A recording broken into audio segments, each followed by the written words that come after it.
નમસ્કાર મિત્રો, આજે આપણે બનાવીશું વસંત ઋતુમાં જ મળતું એક એવું શાક જે દરેકને નામ સાંભળીને જ ખાવાનું મન થશે, કંકોડાનું શાક। એ પણ એકદમ સહેલાઈથી બની જશે। કંકોડાનું શાક સ્વાદિષ્ટ બનાવવા માટે કંકોડા તાજા અને લીલા પસંદ કરો। કંકોડાને ચોખ્ખા પાણીથી ધોઈ લઈશું।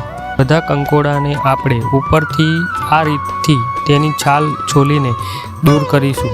શાક બનાવતા પહેલાં સારી રીતના ધોઈને પાતળા કાપો।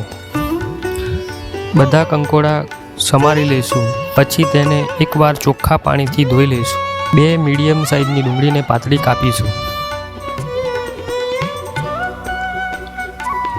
આજે અમે કંકોડાનું શાક ચૂલા ઉપર બનાવવાના છે। જો તમે ગેસનો ઉપયોગ કરો, ગેસને ધીમા તાપે રાખો। ચૂલો પ્રગટાવીશું અને કઢાઈ મૂકીશું। તેમાં તેલ ગરમ થવા દઈશું। તેલ ગરમ થાય પછી ઝીણા સમારેલા લીલા મરચાં ઉમેરીશું। મરચાં થોડા શેકાય પછી તેમાં જીરું ઉમેરીશું। મરચાં અને જીરુંને શેકાવા દઈશું।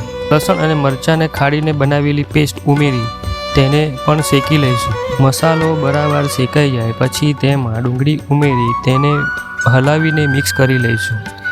તેને 5 થી 6 મિનિટ માટે શેકીને ડુંગળી સારી રીતના ચડી જાય ત્યાં સુધી થવા દઈશું।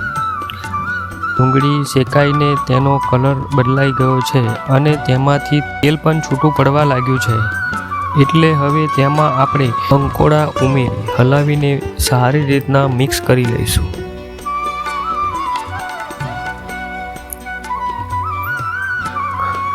ત્યારબાદ તેમાં સ્વાદ પ્રમાણે મીઠું અને અડધી ચમચી હળદર ઉમેરી તેને પણ હલાવીને મિક્સ કરી લઈશું।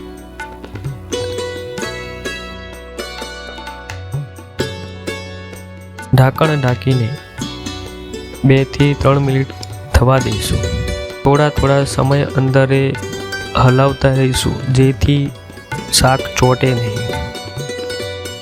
શાકમાંથી તેલ છૂટું પડવા લાગે એટલે આપણું શાક તૈયાર છે। તેને તમે રોટલા અથવા ભાત સાથે મળીને સ્વાદનો આનંદ માણો। અમારે ગામડામાં રોજ બપોરના ભોજનમાં રોટલા જ જોઈએ, તો અમારા આ કંકોડાના શાક સાથે જમવા માટે રોટલા પણ બની રહ્યા છે। તમારે અમારા આ દેશી બાજરીના રોટલાની રેસીપી જોવી હોય તો કોમેન્ટ કરજો, તો અમે અમારી ગામડાની વર્ષોથી ચાલતી રોટલાની રેસીપી બતાવીશું।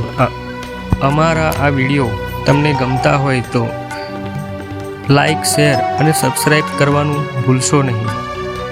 તમારો સાથ અને સહકાર અમારા માટે પ્રેરણારૂપ બની રહે છે। આભાર। જય શ્રી કૃષ્ણ, જય માતાજી મિત્રો।